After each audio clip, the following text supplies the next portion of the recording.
Hello everyone, welcome back to my channel. ಈ vlog Batlugundappa ಅನ್ನೋ ದೇವಸ್ಥಾನಕ್ಕೆ ಹೋಗಿದ್ದಿದ್ದು ವ್ಲಾಗ್ ಆಗಿರುತ್ತೆ. ಬಟ್ಲುಗುಂಡಪ್ಪ ದೇವಸ್ಥಾನ ಬೆಂಗಳೂರಿಂದ ಅರೌಂಡ್ 70 ಕಿಲೋಮೀಟರ್ಸ್ ಇದೆ.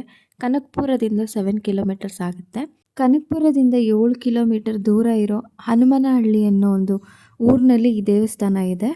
ಈ ದೇವಸ್ಥಾನ ಸ್ವಲ್ಪ ಬೆಟ್ಟದ ರೀತಿ ಇರೋದ್ರಿಂದ ಸುತ್ತಮುತ್ತ ತುಂಬಾ ಚೆನ್ನಾಗಿರುತ್ತೆ ನೋಡೋದಕ್ಕೆ. ವ್ಯೂ ಅಂತೂ ನಾವು ಲೊಕೇಶನ್ಗೆ ಬೆಳಿಗ್ಗೆನೆ ಹೋಗಿದ್ರಿಂದ ತುಂಬ ಬ್ಯೂಟಿಫುಲ್ ಆಗಿತ್ತು ನೇಚರು.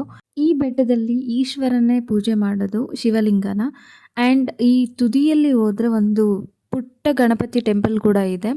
ಈ ದೇವಸ್ಥಾನಕ್ಕೆ ಬಟ್ಲುಗುಂಡೇಶ್ವರ ಅಂತ ಯಾಕೆ ಕರೀತಾರೆ ಅಂತ ನನಗೂ ಗೊತ್ತಿಲ್ಲ. ಬಟ್ ದೇವಸ್ಥಾನ ಏನಿದೆ ಅದು ಬಟ್ಲು ಶೇಪಲ್ಲಿರೋದ್ರಿಂದ ಈ ದೇವಸ್ಥಾನಕ್ಕೆ ಬಟ್ಲುಗುಂಡೇಶ್ವರ ಅಂತ ಕರೀತಾರೆ ಅಂತ ನನಗೆ ಹೇಳಿದ್ರು. ಈ ದೇವಸ್ಥಾನದ ವಿಶೇಷತೆ ಏನಂದರೆ, ಫ್ರೆಂಡ್ಸ್ ಆಗಿರ್ಬೋದು, ಫ್ಯಾಮಿಲಿ ಮೆಂಬರ್ಸ್ ಆಗಿರ್ಬೋದು, ಇಲ್ಲಿ ಬಂದು ಪೂಜೆ ಮಾಡಿಸಿ ಮತ್ತು ದೇವರಿಗೆ ಅಡುಗೆ ಕೂಡ ಮಾಡಿ ಇಲ್ಲಿ ಊಟ ಬಡಿಸ್ತಾರೆ. ಸಿಹಿ ಊಟ ಏನಿದೆ ಅದನ್ನು ಇಲ್ಲೆಲ್ಲರೂ ಸೇರಿಕೊಂಡು, ಫ್ಯಾಮಿಲಿ ಮೆಂಬರ್ಸ್ ಅಥವಾ ಫ್ರೆಂಡ್ಸು ಎಲ್ಲರೂ ಸೇರಿಕೊಂಡು ಇಲ್ಲಿ ಅಡುಗೆನ ಪ್ರಿಪೇರ್ ಮಾಡಿ ಬರುವಂಥವ್ರಿಗೆ ಎಲ್ರಿಗೂ ಊಟ ಹಾಕೋದೇ ಇಲ್ಲಿ ಒಂದು ವಿಶೇಷತೆ ಅಂತಲೇ ಹೇಳ್ಬೋದು.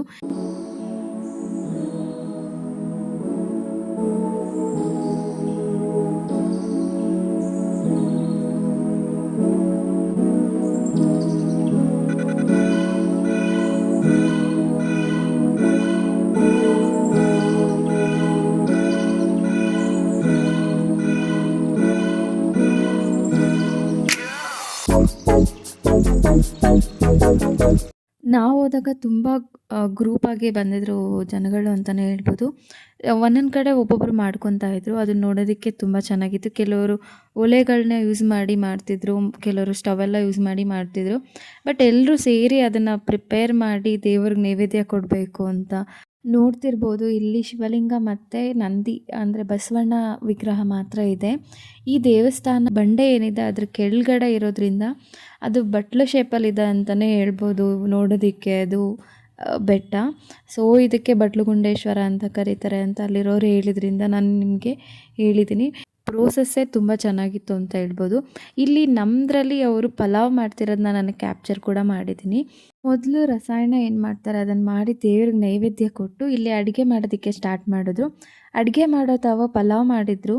ಪಲಾವ್ ಜೊತೆಗೆ ಹೆಸರುಬೇಳೆ, ಒಬ್ಬಟ್ಟು, ಬಜ್ಜಿ, ಎಲ್ಲ ಅನ್ನ ರಸಮ್ಮು, ಎಲ್ಲ ರೀತಿ ಅಡುಗೆ ಏನೇನಿರುತ್ತೆ ಒಂದು ಊಟದಲ್ಲಿ ಅದನ್ನೆಲ್ಲ ಮಾಡಿದರು.